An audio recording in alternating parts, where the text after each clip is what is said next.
Satu aja dulu Pak Kades. Pak, silakan Pak Petra. Oke, terima kasih Pak. Assalamualaikum warahmatullahi wabarakatuh.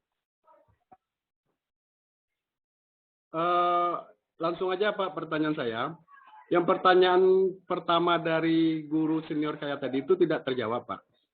Karena guru saya tuh memang bukan akumulasi Pak, tapi memang dia baru karena baru tamat kuliah dan langsung mengajar Pak.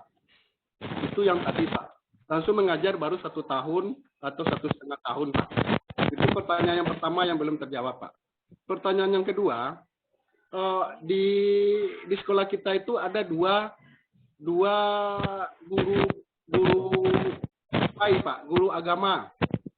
Yang kita butuhkan itu kan dengan rombel 6 itu kita hanya butuh 1. Berarti salah satu harus gugur Pak. Dan mereka kedua ini mempunyai lama mengajarnya sama Pak. Lama mengajar sama. Kemudian kalau salah satunya kita tidak butuhkan, dan bagaimana nasib mereka itu Pak? Mungkin itu Pak. Terima kasih Pak. Terima kasih Pak Petra, Kepala SMP 28. Mungkin ada 2 pertanyaan Pak. Mohon dijelaskan kembali Pak. Terima kasih.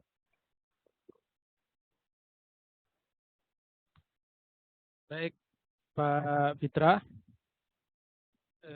Yang pertama belum terjawab tadi ya. Saya jadi bingung, belum terjawabnya yang mana. Ketika dia baru, belum memenuhi 3 tahun, tentu by system dia tidak bisa mendaftar. Nah, makanya yang menentukan bisa mendaftar atau tidak itu, aturannya sudah ada, tetapi prosesnya bukan manual, oleh sistem.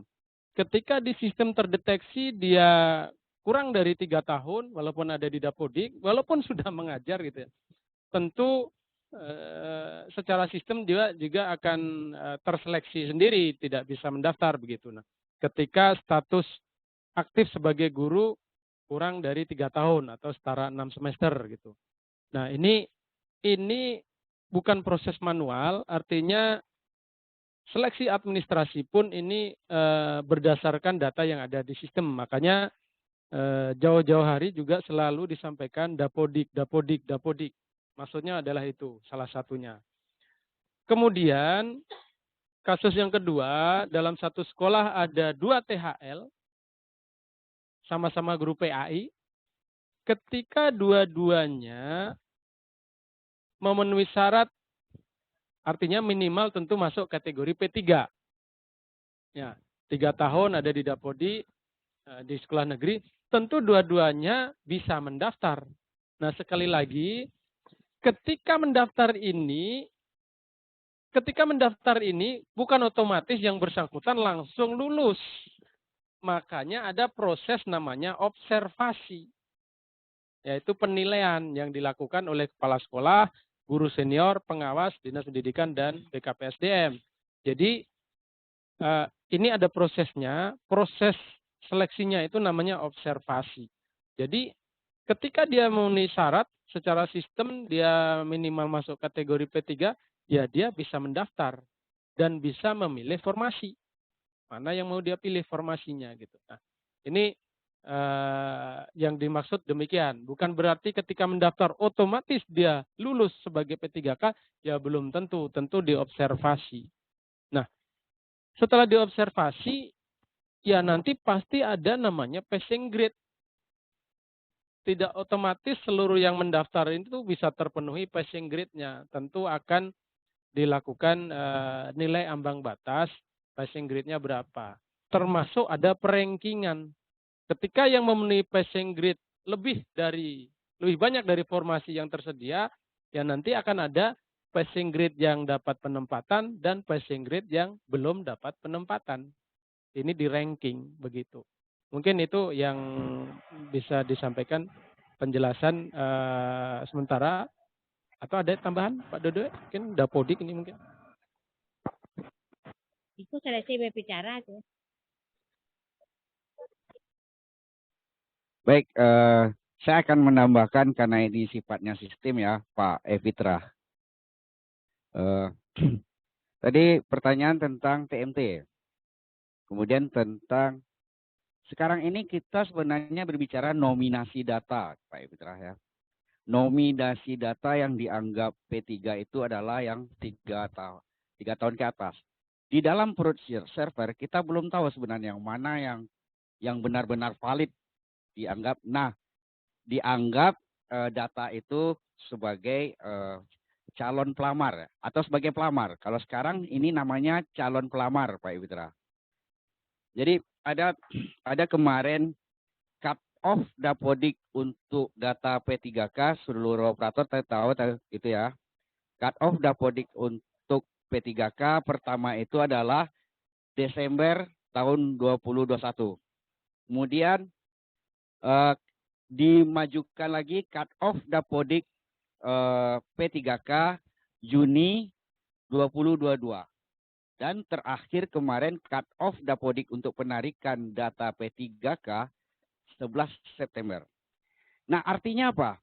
Artinya kalau sudah cut off Dapodik berarti sistem data yang dikirim, logikanya data yang dikirim dari sekolah masuk ke server Kemdikbud nanti itu terintegrasi dengan SSCSN. Jadi sekarang ini kenapa belum ada aba-aba bisa melamar?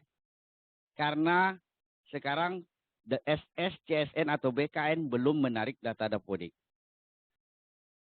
Makanya sekarang kita jika memasukkan nik guru belum bisa melamar. Nah, artinya di sini saya cuma menyampaikan secara sistem juga buat Bu Nilma Bedra. Dari pertanyaannya itu tadi kita seperti ini bisa seperti indikasinya misalnya dinas atau BKSDM nanti sebagai verifikasi dari data. Tidak, itu terverifikasi secara sistem aja. Itu Pak Evitra. Nah, jika memang dia terdatanya 1 tahun, dia tidak akan, secara logika tidak akan masuk. TMT 2019 berarti sudah 3 tahun kan. Dan untuk penghitungan TMT itu Bapak Ibu juga sampaikan riwayat karir diisi. Riwayat karir selalu diisi. Kemudian pada kepegawaiannya.